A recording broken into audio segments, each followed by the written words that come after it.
And then you deposit something. Then let's zoom in to look at one individual device. We're going to learn this kind of device in this course. So previously we looked at the whole wafer. Now we zoom in to one single device. And then this is the substrate, and we need to do so-called doping. We're going to discuss later what is doping. So basically we need to have some impurity to the silicon by doping. So the transistor is not pure silicon. You need to have some other elements into the silicon. For example, boron or other elements to dope the transistor become like N-type or P-type. We'll discuss that more in details later. But this is the process of doping. And then this is we need to make this thin. This is the FinFET process. And then we deposit the gate, the metal, and then we need to etch something out. So the fabrication process is let's say, consecutive process of deposition and etching. Deposition means you add some materials to the wafer. Etching means you remove some materials out of the wafer. You need to do this multiple times. You add something to some region and etch something out of some region. So you make a complex pattern through this process. I will skip the details. We have a guest lecture on the fabrication process of make a transistor. So there are many detailed process. But after this deposition and etching, then one single device is made. Now we need to do this is a transistor at the bottom of the substrate. And the next step is to do the metallization for the metal wires. So we need to do that interconnect layer by layer. You see the previous picture by Intel. So then you have to do that many layers of interconnect. So this is to deposit the copper as the metal wire. So this is to do the metal. And after you deposit something, because the surface may be rough, you need to flatten the surface by this chemical polishing. And then you do this interconnect. You see, actually it's very complicated. If you look at the 3D view of this, the wires, those are all the metal wires for the data transfer from one transistor to another, depending on your logic. If you do NAND or LOR gates, then your collection is different. And if you have larger circuits, then you need to have those 10 layers for the routing. The reason you have many layers for the routing is because in one layer, if you have all the signals go this way, then it's impossible for the perpendicular direction to have the routing. So you have to move one level up and then do the perpendicular routing. So that's why you have so many layers in the interconnect.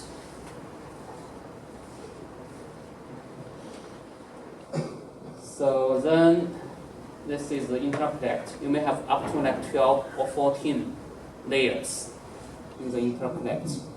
And then let's go back to the full wafer view. And then each of this is called one die, and it's one chip. Then you need to do some testing and then cut the wafers into small chips. So then after you cut, then you get one chip. All the chips are identical. Okay, you use one fabrication process, but you make maybe thousands of chips. So this is how you reduce the cost. That's why today's chip it's cheap, right? So because you fabricate them at the same time, they are identical. And then this is one chip. Then you need to do the packaging. And then you need to put the chip in the package. And then, of course, this is Intel's video, so it has Intel's logo on that.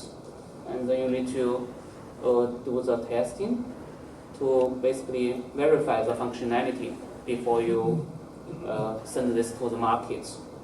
And then I'll skip the rest for Intel's advertisement. Okay. So this is a very brief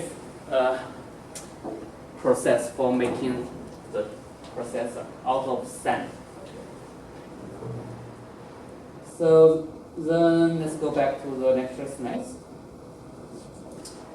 Okay, so one thing I want to discuss today is that there's one metric for the microprocessor. You may notice that every processor may have the metric called the frequency, clock frequency.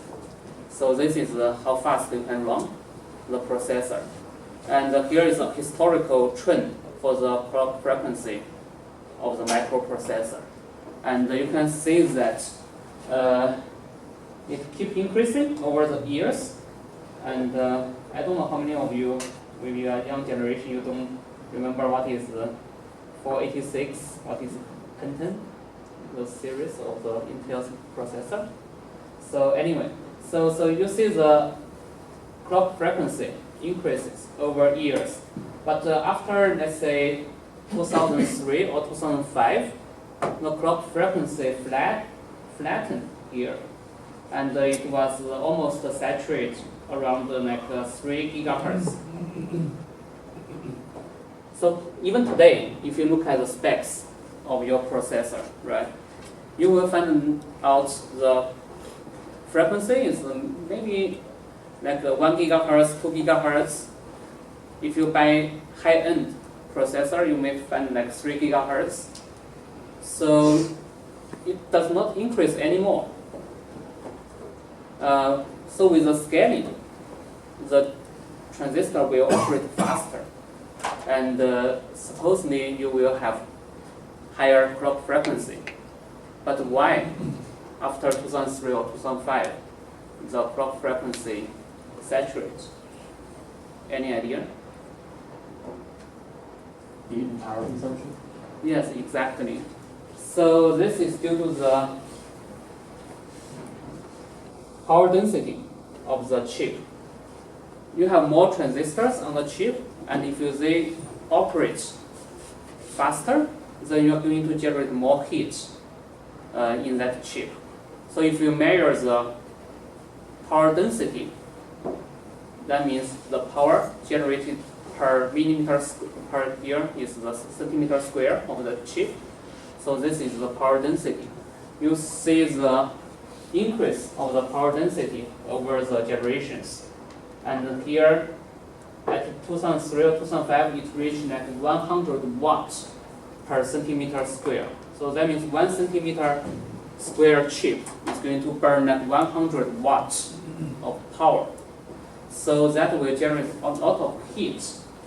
And this is the problem. So that's why you see the power density trend correlates with the clock frequency trend. And that's why here it's saturated, because it's so hot. Then once the chip becomes hot, it will have a lot of degradation in the performance. And the reliability will also degrade. You cannot use your chip for like a few years if it keeps running at high temperature. For today's chip, if it's running, so the best, let's say, condition is for them to run below 85 degrees C. So if you touch your chip, actually you can feel it's hot. But you don't want it to be above 100 C for the chip to run. So that's why you need to limit the clock frequency because of the power density. And here we also mark this is the power density for the rocket, and this is the sun's surface, so not that far. Of course, this is in log scale. Okay. If you keep that trend, then you will soon reach that power density. So you cannot keep this log scale increasing, exponential increase. Okay, so then the power or the energy consumption is the key problem for today's computer system. If you look at the data center with a lot of servers, it burns a lot of power actually. So this is due to this, let's say the data, big data we have today.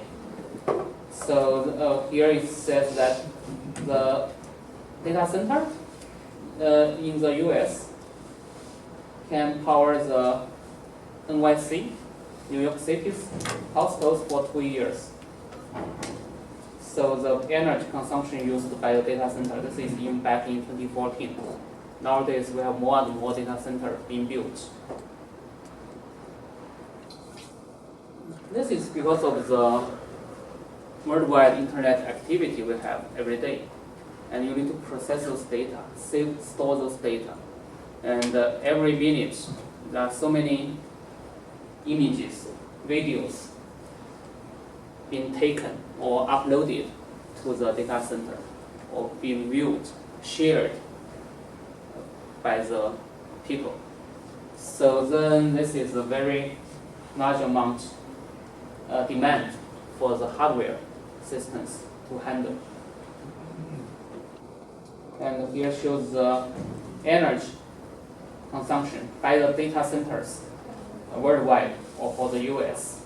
It's an exponential growth of the energy consumption by the data center.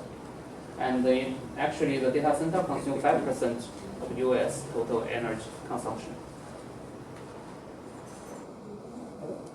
And the carbon footprint, because you burn the power, you need to get that energy from somewhere, and you can always normalize that to the carbon CO2 emission. So then the carbon footprint for the data center is equivalent to a mid-sized country like Netherlands or Malaysia. So this is huge amount of energy. And we talk about the heat map, a heat problem.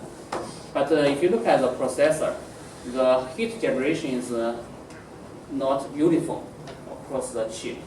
So there will be hot spots in the chip, probably where the computation happens most often.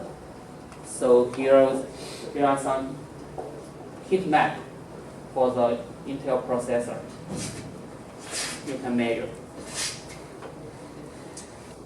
And this relates to a so-called dark silicon process problem. So the statement here is that with the power density problem, you cannot activate all the part of your chip. You can only activate part of the chip because of the power density is increasing. So you can only activate maybe a quarter of the chip, or even like 10% of the chip during the runtime. Although you have many cores on your maybe processor, due to the power budget, you can only maybe run, let's say 10% of the core. If you have 20 cores, maybe you can only run 2 cores at the full speed. So the rest of the core will be in like a standby or sleep mode, because you cannot afford the power density to the whole chip.